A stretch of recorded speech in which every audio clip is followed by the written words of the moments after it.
नमस्कार, आप देख रहे खबर बिहार और मैं हूं आपके साथ राजेश कुमार। आरजेडी के नेता तेजस्वी यादव ने सोमवार को पार्टी कार्यकर्ताओं से प्रदेश में मध्यावधि चुनाव के लिए कमर कसने का आह्वान किया है। तेजस्वी यादव ने कहा कि 2021 में चुनाव कभी भी हो सकते हैं। तेजस्वी यादव के इस बयान पर बिहार में सियासी घमासान मचा हुआ है। एनडीए के नेता प्रतिपक्ष के बयान पर पलटवार कर रहे हैं। विधानसभा चुनाव में आरजेडी 75 सीटों के साथ सबसे बड़े दल के रूप में उभरी है।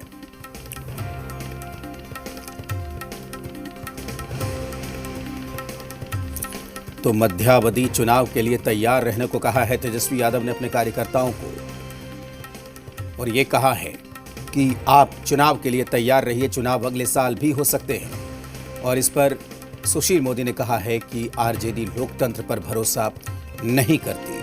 आपको बता दें कि बिहार विधानसभा चुनाव में आरजेडी सबसे बड़ी पार्टी बनकर उभरी है और इस बयान पर अब सत्ता पक्ष के दल निशाना साध रहे हैं। एनडीए जो सरकार में है, नीतीश कुमार जी इस बात को समझ रहे हैं, भारतीय जनता पार्टी भी समझ रही है और आवाम भी समझ रहा है कि किसी वक्त बिहार में मध्यावधि चुनाव हो सकता है। इसलिए आप देखते होइएगा कि नीतीश कुमार जी कभी जनता दल कार्यालय में नहीं बैठते थे। इस बार पहली बार हो रहा है जब मुख्यमंत्री बनने के बाद सप्ताह में 1-2 बार जनता दल के कार्यालय में जाके बैठते हैं। इससे स्पष्ट है कि वो भी संकेत दे रहे हैं कि किसी वक्त किसी दिन बिहार में मध्यावधि चुनाव हो सकता है। राष्ट्रीय जनता दल की भविष्यवाणी को कोई गंभीरता से नहीं लेता है।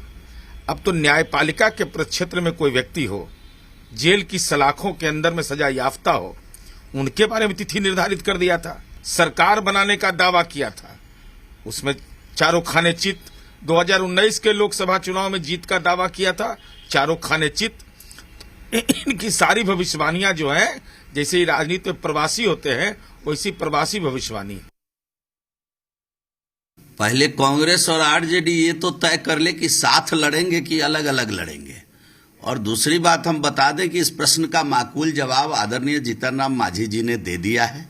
इस पर कुछ भी कहने की आवश्यकता नहीं है। ये सरकार पूरे 5 साल चलेगी और खूब काम करेगी, ये तय है। तो जो बयान दिया गया है तेजस्वी यादव की तरफ से, कहा गया है कि चुनाव के लिए तैयार रहिए, अगले साल भी चुनाव हो सकता है। अब इस बयान को लेकर सत्ताधारी दल के नेताओं ने निशाना साधा है। सुशील मोदी का कहना है कि आरजेडी लोकतंत्र की कद्र नहीं करती, जबकि जो विपक्ष की पार्टियां हैं, सहयोगी जो पार्टियां हैं आरजेडी की, उन्होंने इस बयान का बचाव किया है। राजेश राठौर कह रहे थे कि मुख्यमंत्री खुद जाके जेडीयू कार्यालय में बैठ रहे हैं, इससे संकेत मिल रहा है कि बिहार में मध्यावधि चुनाव हो सकते हैं। तेजस्वी यादव की पार्टी आरजेडी बिहार विधानसभा की सबसे बड़ी पार्टी है और अपने कार्यकर्ताओं को, अपने नेताओं को संबोधन करते हुए तेजस्वी यादव ने यह कहा कि अगले साल भी मध्यावधि चुनाव हो सकते हैं।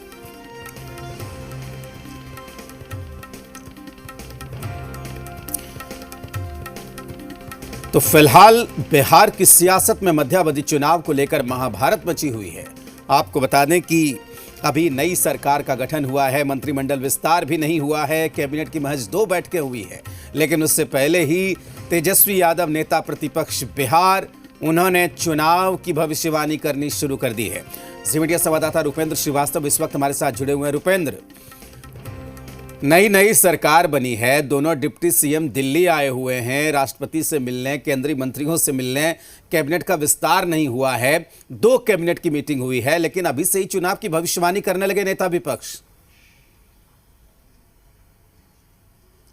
जी, नेता विपक्ष चुनाव की भविष्यवाणी जो है जरूर करने लगे हैं और इसी को लेकर जो है बीजेपी और जेडीयू ने निशाना साधा है। और जेडीयू ने साफ तौर पर कह दिया है कि उन्होंने कहा था कि लालू यादव जो है 10 नवंबर को आ जाएंगे और 10 नवंबर के बाद जो 12 को उनकी सरकार बनेगी, जो हुआ नहीं। और चारों खाने जो चित हुए वो 2019 के चुनाव में हो गए। तो इसको लेकर जिस तरह से देखा जाए कि नेता विपक्ष पर बीजेपी और जेडीयू ने निशाना साधा है, वहीं आरजेडी फिर इससे के बचाव में आई है। और आरजेडी नेता शिवानंद तिवारी ने कहा है कि परिवेश वो कहने का नहीं था, कार्यकर्ताओं में है जान फूकने का था। हमारे साथ माधव आनंद भी हैं, हम उनसे बात कर लेते हैं। माधव जी, नेता विपक्ष ने कहा है कि 2021 में चुनाव की तैयारी में रहे। देखिए, पहली बात कि माननीय नीतीश कुमार जी के नेतृत्व में एक मजबूत सरकार बिहार में है और एनडीए को पूर्ण बहुमत की सरकार, जैसे बिहार की जनता ने अपना आशीर्वाद दिया है, पूर्ण बहुमत की सरकार चल रही है। मुझे नहीं लगता है कि मध्यावधि चुनाव की कोई भी संभावना है।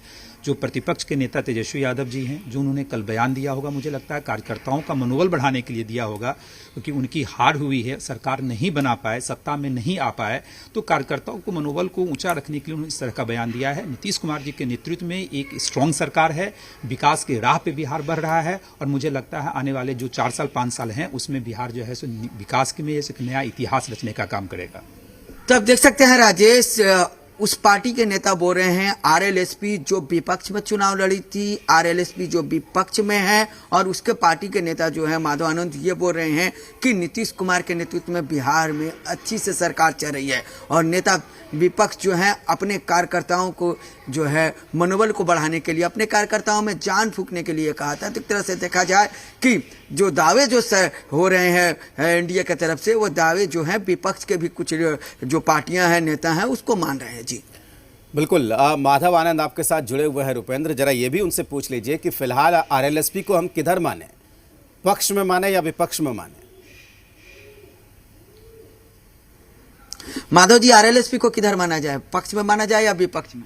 देखिए, राष्ट्रीय लोक समता पार्टी निश्चित रूप से हम लोग की जो विचारधारा है वो विचारधारा हम लोगों की विचारधारा एनडीए की विचारधारा से मिलती जुलता है।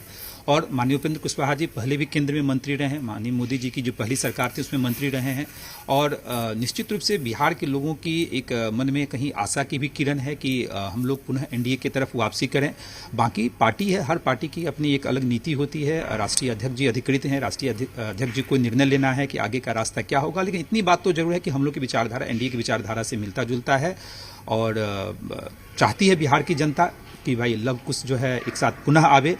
लेकिन वो कैसे आएंगे नहीं आएंगे वो राष्ट्रीय अध्यक्ष जी अधिकृत हैं, राष्ट्रीय अध्यक्ष जी ही उस पर निर्णय लेने का काम करेंगे, और आने वाले वक्त में जो है आप लोग को पता चलेगा कि हम लोग का आगे का निर्णय क्या होता है। तो राजेश साहब तौर पर माधव आनंद ने कह दिया है कि राष्ट्रीय अध्यक्ष जो है वो अधिकृत हैं, लेकिन उनकी विचारधारा जो है वो एनडीए से जरूर